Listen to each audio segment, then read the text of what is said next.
Okay, now let's look at some compound interest question. Let's start out doing question number 1. A shipping company borrows 70 millions. Okay, what it is? This is actually the I. Okay, this is the I. In this case, it's not investment. We go and take a loan of 70 million. Okay, so but we still use I at this question 1. I is equal to 70 million. Okay, now R is equal to 5. Okay, and then the time is 3 years. Now PA means per annum, that means per year, and you look at the T also go by years, so the time involved in the R is per year, the time is 3 years, so the unit are the same. Okay, so we can straight away apply the equation. How much interest will the company pay? Remember, we say that we cannot calculate the interest separate on its own. Okay, we have to find what is the amount after 3 years. Then after that, we take the 70 million minus the amount after 3 years. Okay, you take the amount they owe the bank after 3 years and minus the initial amount of 70 million. The difference will be the interest that he owed the company. Okay, I mean at the end of the 3 years, the amount minus the initial loan that he borrowed, the difference would be the total interest incurred due to the loan in the period of 3 years. Okay, therefore first find the total loan, how much you owe now, how much you owe the bank now. This using the compound interest I 1 plus R over 100 with the T. I is 70 million, 1 plus R is 5 over, remember, don't type the percent this symbol there, you will change the value, just type 5 and 3. Okay, now this is the amount that he will owe the bank. This amount consists of the loan that he borrowed at the beginning. On top of this 70 million, he have actually, due to the loan, incur a total interest during the 3 years. So this total loan include the initial amount they borrow plus the total interest incurred. Okay, now to find the total interest, then what you have to do is you have to take this amount, okay, which is 70 million, 1 plus 0.053 minus the 70 million.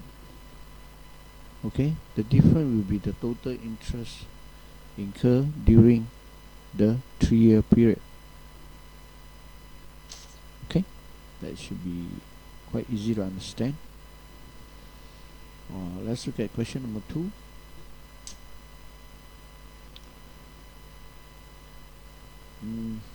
How much interest will she pay? Basically still the same. Okay, it's the same concept. You just take the amount that he owed the bank, the total amount from here, and then minus the 100,000 he borrowed at the very beginning. The difference will be the total interest, just like this. Okay. Now let's look at the third question. The third question is that how much will he owe after 4 years? For this question, what it's asking is the total amount of money actually he owed due to the credit card. Okay, so in this case, for this question, you don't need to minus the amount at the very beginning. You just find this value, that will be the answer for this question. Because how much will he owe after 4 years? I mean, after 4 years, he, beside the 5,000 which he borrowed at the beginning, there are a total interest that he also have to pay after 4 years. So this amount here, okay, will give you the answer that is needed. Okay. Now, what about this question?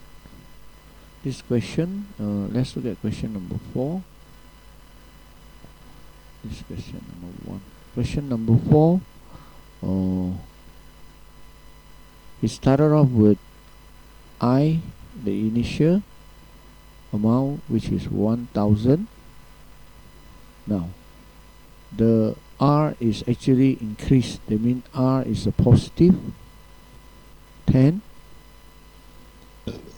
I think it's better you remove this so that you don't put the percentage there, because that will cause some student to type the percentage after writing the fine.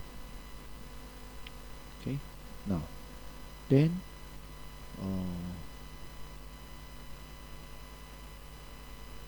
the T is equal to, now he say at the beginning of the 4th year. At the beginning of 4th year, actually it's just the next day. Let's say you had December 31st. That's the end of the 3rd year. The next day, the 1st of January of the next year. Okay, so they are actually the same value. So what we want to find is the amount that he have at the end of the 3rd year. So T, we will put it as 3. Now, so same thing. Total student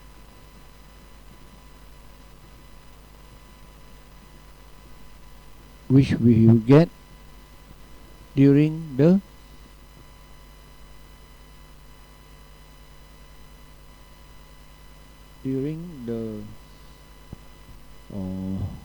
end of the 3rd year. Okay, total number of students. Same formula we use, I 1 plus R T. Now I is 1,000, R is 10 over 100, R is 10. Increase, that means it's a positive 10, and then there's 3. That's it. So this will give the total student we will have at the end of the 3rd year. Okay, assuming there's no student who leave the school.